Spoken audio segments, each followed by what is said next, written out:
Welcome to Real Love 101. Welcome to Real Love 101. Welcome to Real Love 101. Welcome to Real Love 101. Class is now in session. We breaking the misconception of love. Class is now in session. We breaking the misconception of love. Welcome to Real Love 101. Welcome to Real Love 101. Welcome to Real Love 101. Welcome to Real Love 101. What's up, family? Welcome to another episode of Marriage in Real Life with me, Clifton Brantley. And man, tonight, well, it's nighttime for me. I don't know when you're watching this, but I want to talk about communication. You know, it's so interesting to me that if you ask most people, hey, what's the most important skill when it comes to marriage and relationships? Most people will say communication. But at the same time, most people are not good at communicating. Isn't that interesting? We all know that communication is like one of the master skills, but we won't master it. But tonight I want to talk about communication to help you understand something a little differently than maybe you previously understood it. So, we focus a lot on saying the right things and that's important. But what I realized, this was, I think maybe yesterday or the day before yesterday, I was talking to my wife, and I realized, yeah, it was yesterday. I realized sometimes we are saying one thing, but we're sending a different message. Or sometimes we're saying one thing and we think we're sending the message we intend to send, but the other person can't hear or they don't receive the message that we intend for them to receive. So then there's miscommunication. And it is my belief that at the core of the majority of marriages is a misunderstanding. I don't mean a misunderstanding like, why you didn't fold the clothes or why you didn't put the dishes away. I mean misunderstanding like I never really knew you. You never really knew me. And so we was doing this the whole marriage, just missing each other because we never really understood. A lot of you are married to folk you don't know. Now, if you've been married less than 5 years, chances are you absolutely don't know your partner, right? But even those who've been married, 10, 15 years, you may not know your partner because we spend a lot of time living in fantasy and we don't really take the time to truly get to know the person that we married. Because watch, we're so busy trying to fit them into the box that we brought with us. You brought that box with you. I say everybody has a spouse box. And you created this spouse box before you ever met your partner. But then you come to the marriage, you bring it with you. Now you want to try to fit them in it. They'll never fit.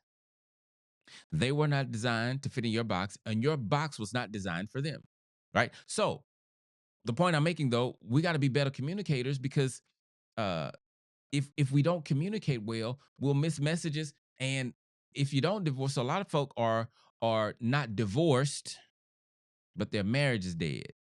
It's kind of like being my knee itching. I'm sorry. I'm not. I had to say that because scratching like this, and I didn't say pause. I don't want y'all tripping. But welcome to live marriage in real life. So let me just get to my point about these messages. So we were talking. I made a request from my wife, right? I asked her for something, and her response was, "Okay, so how often?" I'm just laughing. Anyway, how often should I do that? Or she may ask, because this happened, before. I just never had this thought. She may ask, "Okay, so how often do I need to do that? Or is there a certain time of day this needs to happen? Or how many of those things you want?" Right? And those questions are fine. But yesterday, when she asked me, I realized that I got a different message than she intended to send. And I knew that it wasn't a problem, but that's what made me think of what I want to share with you today. So think about this. Uh, you got to be careful, not just about the things that you say, but what you do in your marriage. Because so don't ever forget, you can't not communicate.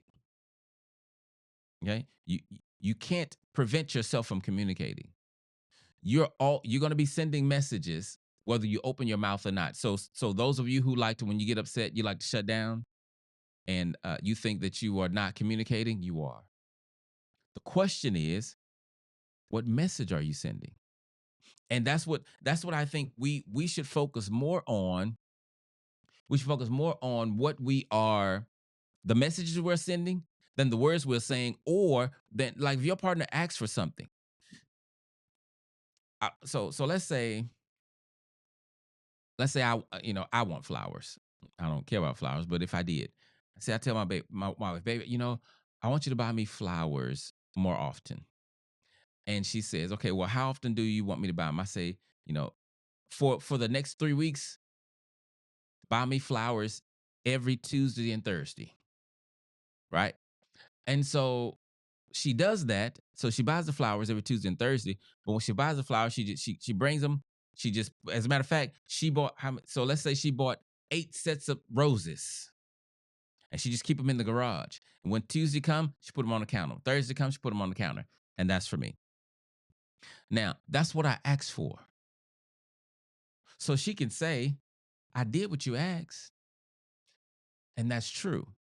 But why is it that when our partners do what we ask, it still doesn't resonate with us? Why doesn't it feel like love or care, or wherever, whatever it is you're expecting, whatever button you want them to push? Why doesn't it push that button? Because of the message. So in that situation, that scenario that I just named, my wife would be meeting my request, but the message that I may get is, let me get this on up out my way so I can get him out my hair. Let me do this to shut him up. That that's not the message you want to send. And fellas, we send that message a lot. Now, I know women do, but I'm a man, so I'm gonna talk from that perspective. You can't keep sending your wife the message that she's second, third, and fourth on your list, because if something go down, your wife is number one. You saving her before you save everybody. Like and you know these things, but in everyday life, you don't treat her that way. You know that you love her. You know that you would kill a rock for her, but she don't know. Why she don't know? Because you don't express it that way, right? So remember, I said, even if you're not communicating, you're sending messages. So for those of you who you're full of love, oh man, you're overflowing with, well, you're not overflowing, not in this example. So you're full of love, but you don't really communicate that to your partner. You don't say it with your words. You don't show it with your actions. See, you think because I'm not causing her drama, I'm not causing him drama, I'm not adding stress to their life, so you think, then you're not bothering them, you're not doing anything, you're not sending bad messages. But if you guys are disconnected, if they've been gone on a road trip for a long time, and your man comes home and you want to give him some space so that he can rest. But in his mind, he's looking forward to getting in the bed and cuddling with you. And so you got with your girlfriends because you want to give her some time. But the message that you sent was, I don't miss you. When you get home, fix yourself something to eat. I'll see you when I see you. Now, I'm not saying that that's the exact message he'll get, because the message that is received is uh, partly dependent on the person receiving it. See, it's not just about the message that you send, it's also about your partner receiving the message. So, for that reason, you have to become better at sending clear messages. That means you got to watch your body language, you got to watch your tone, but you also have to watch your silence. That's the main thing I want to highlight. You have to watch your silence, because your silence is sending a message. Your silence isn't speaking words, but what message do you want your partner to get? Are you sending them the message that you are my all, that you are the center of my world?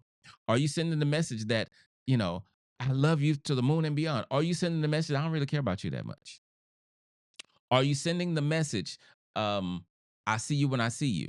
Are you sending the message, I'll be there when you need me, but if you don't need me, you just want to have fun and stuff, yeah, you call somebody else for that. What messages are you sending? Because I don't think people sit down and talk about. See, what we'll do, we receive these messages and then we get upset about what we're thinking because whether they sent that message or not, that's how we receive, that's how we interpret it, right? And then we get upset and we deal with, you didn't do this and you didn't do that. And so we don't approach it right. But the real issue is the message.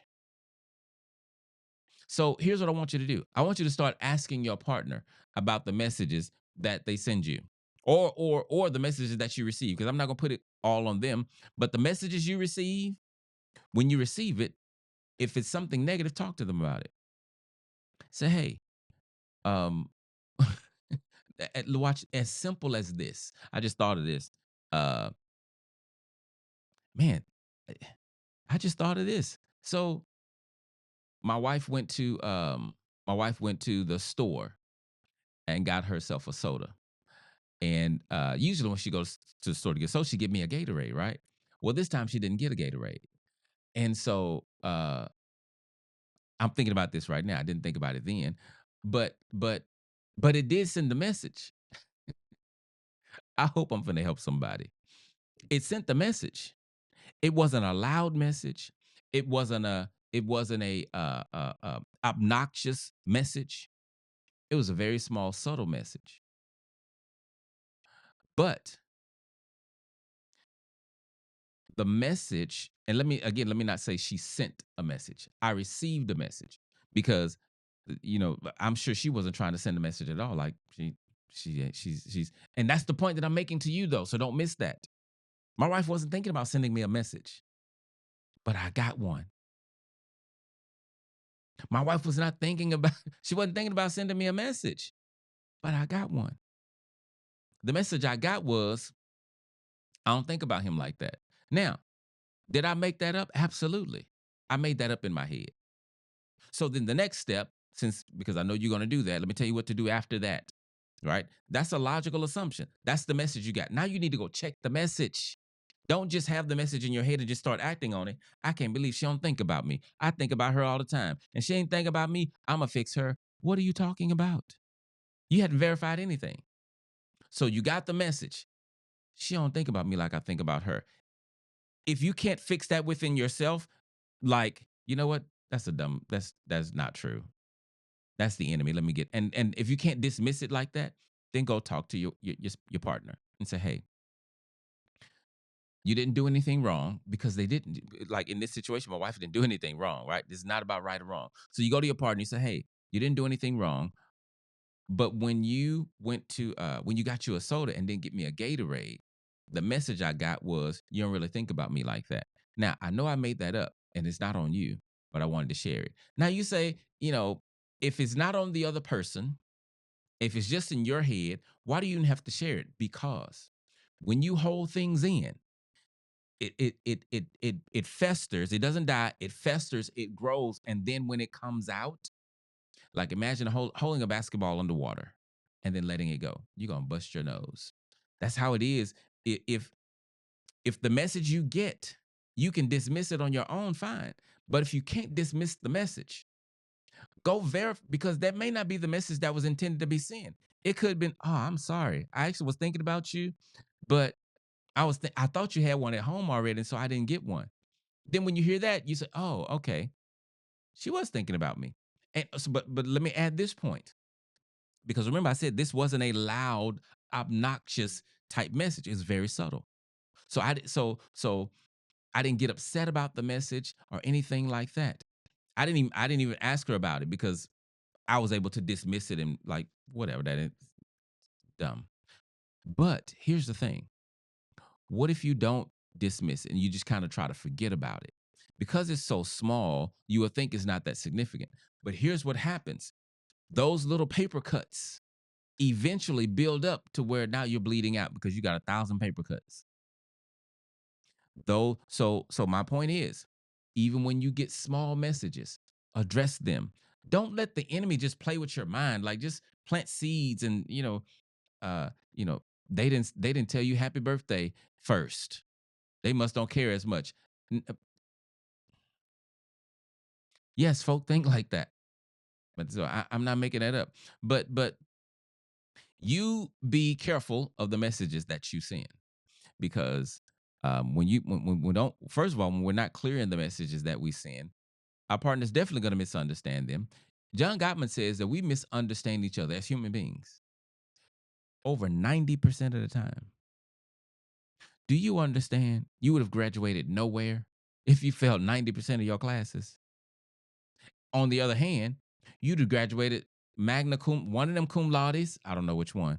If you passed, if you got 90% on all of your tests, 90% is high. That's my point. So work on the messages that you send. The only way to do this is to be what I call a conscious partner. What is a conscious partner? A conscious partner is someone who is, when they're married, they're not just going through the motions. They're not just, just taking life as it comes. A conscious partner is conscious about the messages they send. Do I want to do this? There's so many things. I can't pull one right now because I just thought about this. But there's so many things that, like in the moment, I was going to do, but I decided not to do or not to say because I knew if I did that, on the outside, it looks one way, and there's no way my wife is going to understand it. Or there's no, you know what I'm saying? Or if I do this, my wife's going to get upset and she won't understand the motive behind it. And me trying to explain the motive ain't worth the issue. So let me not do it. Right. You got to have wisdom, but you got to be careful about the messages that you send. Conscious partner, right? Being conscious about, so being a conscious partner also means you have to know your partner. You can't send them effective messages if you don't truly know them, because you don't know how they receive messages. You got to know how your partner receive messages, and you have to, throughout your relationship, keep learning them, because we humans change, and they may change how they receive messages. So how they receive messages in 82 may not be how they do it in 92, and then 2002, and then 22. They may see messages different. If you're a conscious partner, you're always engaged, you notice these changes, and you can adjust accordingly. Okay. Work on your communication skills. Make sure that you're communicating the right words, but more so work on your messages. When you are angry, be careful of the messages that you send. Okay. Your silence still sending a message. And so, because you don't know what message your silence is sending, here's what I'm going to tell you to do. If you're too upset to talk in a moment and you have to be silent, fine. But when you're able to talk, when you're calmed down, tell them what was going on so that they're not still processing the message of silence. Because if they make it up in their head, I promise you, they're going to make it up the worse. I guarantee it. Right. So give them another story to believe. Like, hey, I'm sorry I wasn't able to, communicate. This is what was going on with me. I didn't like it when you did this, and it overcame me. And so now I'm back. Let's talk about it, because I don't really want that to happen again. And then y'all have a conversation, right? But be careful of the messages you send. Okay, send better messages, and make sure that the message you send is always messages that are rooted in love. When you find out that you sent a message, or when you find out they got a message that was not rooted in love, even though you didn't intend to send it, address it. Why? That ain't what I said. That ain't what okay. So are you saying that you would rather hold on to your pride because that's not the message I sent? So you're gonna let that hurt them instead of correcting it for them, because guess you, it's gonna affect you. Then the marriage that you're in. That's your spouse. It's not your neighbor's spouse. So you can't hurt them without hurting the marriage that you are a part of. I don't know why folk don't get that. You cannot hurt your partner without hurting the marriage that you're in, because they're in the same one as you. Okay. And so one way to uh reduce or minimize, lessen their pain is by sending better messages, being cognizant of the messages you send, being a conscious partner, right? And knowing your partner, learning your partner. So you can navigate these waters of marriage, because marriage is not for the weak. Y'all already know that. If you've been doing marriage for, marriage is not for the weak. I'm trying to help you guys survive. Not just the storm, life. Yeah. And let me say this last thing about life. The name of the podcast is Marriage in Real Life. Here's the thing about life. Um, so there's a song that says time is filled with swift transitions. That's true. Okay. And the thing about life is not fair or unfair. It's just life. And it happens to everybody. The sooner you can grab hold to the reality that on this planet, trouble happens every day and often, you'll be better. When you grasp the reality that on this planet, children get molested, children get killed, right? Wrong happens all the time. When you My point, when you realize, when you accept that it's built in, like that's not a, oh no, I wish that would have never happened. Yeah, we wish it would have never happened, but that happens on this planet. When you accept that trouble is always going to be at your door knocking, and it's just a matter of not if you're going to open the door and trouble is there, but you want to make sure you open the doors where it's the kind of trouble you can handle. But my point is, stop being thrown off by life happening to you. It's going to keep happening. It's going to keep until you die. There is no break. I've learned I don't want to break.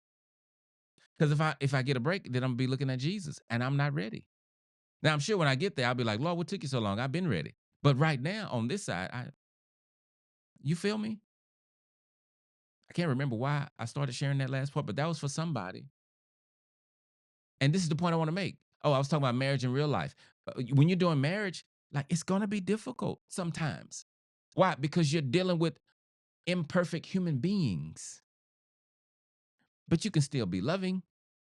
But my point is, life is gonna be happening. And, one of the declarations I made a few weeks ago is this: people can't do marriage and life at the same time. Isn't that crazy? Isn't it crazy that folk can't do marriage and life at the same time? We either got to do marriage or we got to stress over the mortgage, the bills, the kids, the car. We got to but we can't do both. What? That's crazy. But that's because of where we live in America. Let me switch lanes a little bit, because I know this podcast episode is supposed to be about communication, but it's really about marriage. Actually, you know what? I'm gonna say that for next time. I'm gonna save it for next time. I got something that I'm gonna do for you guys on on marriage, about the different kinds of marriages, and I'm gonna show you why back in the day arranged marriages, why they could work and why they can't work today. Let me not say can't work. Why they will not work? Not in America. It's impossible. But I'm gonna show you why, because it's interesting. Uh, yeah. So anyway, that's all I'm gonna do for this episode. Short episode. Where's my I think that's the right outro music. There we go. What's the message? The message is send clearer messages. Because so when I say I love you, what's the message that I know the words that I'm saying, but what's the message I'm sending? Because the message includes more than the words. The message includes the tone. The message includes the feelings that's in the words. The message includes my body language, because I can say I love you, my body language say something else, and you get a completely different message than what I intended. And you got to be aware enough to know when you've had a long day and you're snapping at your partner, you're sending them a message that you don't intend to send. You need to correct that. We're human beings, right? I mean, we're not trying to be perfect, but you need to be responsible. Okay? All right. I hope this was helpful for you guys, and join me on the next episode. We're going to talk about three different marriage types. Three different marriage types, and then I want you to tell me which one you believe would work for you. All right? Y'all take care.